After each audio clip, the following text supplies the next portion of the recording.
What's up, everyone? It's TheKingOfRuckus, and this video is a response to the video, Should Games Cost More? It's by Inside Gaming Daily. I'll have the link to the video down in the description, but to be honest, you've probably already seen it. In that video, they're talking about how the development of AAA titles costs between, I believe they said, 40 and 100 million. And a lot of game companies, they're not really making their money back, or they're not making as much money as they feel they should be making. In particular, Capcom.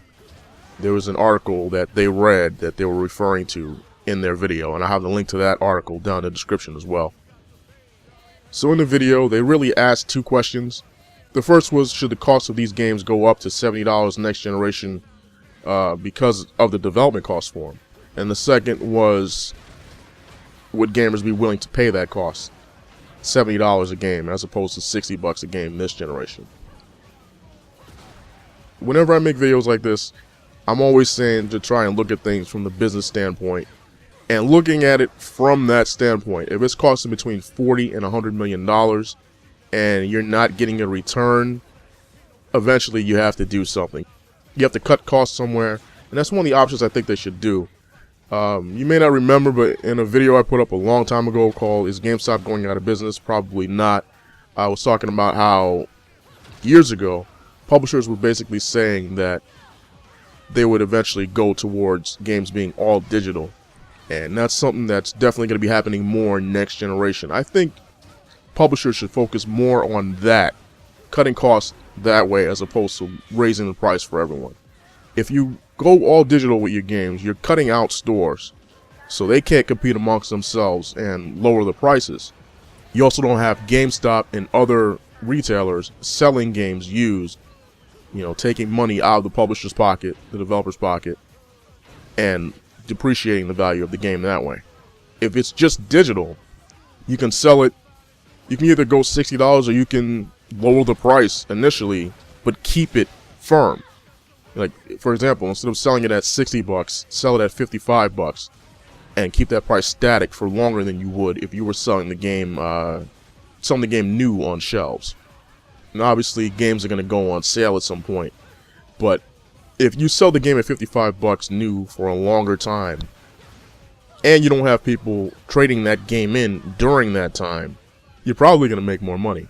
Maybe I'm wrong on that, but that's just one avenue I think they could take, as opposed to raising the games to $70. Another thing is that if the games go up to a $70 manufacturer suggested retail price, people are going to be a lot less likely to take a chance on new IPs. That's just my opinion. I'd be much less likely to buy games from development studios that I really don't know much about. Not every game is going to be a Watch Dogs. There are games that, that are good, that slip under the radar because the prices are already high and because of this DLC bullshit. DLC, it makes these companies more money, but when you have games coming out like Gears of War, for example, it's $60 new, and before the game is even in your hands, they're hoping that you'll pay for a season pass. And a lot of people felt burnt by Gears of War Judgment because you got like 8 maps or something like that. I didn't actually get the game, but the people I know who did get the game, that was one of their complaints, was that there weren't enough maps, and but I got the season pass, so more are coming. You feel burned by things like that.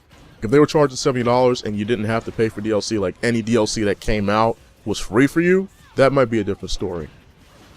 But I wouldn't want to see the amount of content in these single-player games to decrease any more than they already have. Especially with the PlayStation 4 and the Xbox 720 having as much RAM as they're supposedly going to have. I don't want to see anything held back anymore. I'm tired of that shit. I really don't.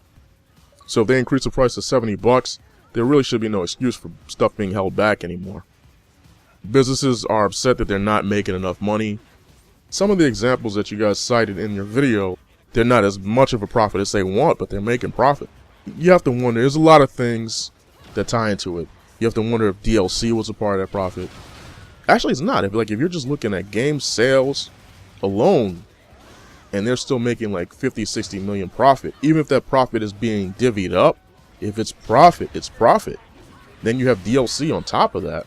So they're making money. They're not making as much money as they want to make, but they're still making money. I was kind of rambling a bit there, but as I was saying, I don't want to see games go up to $70.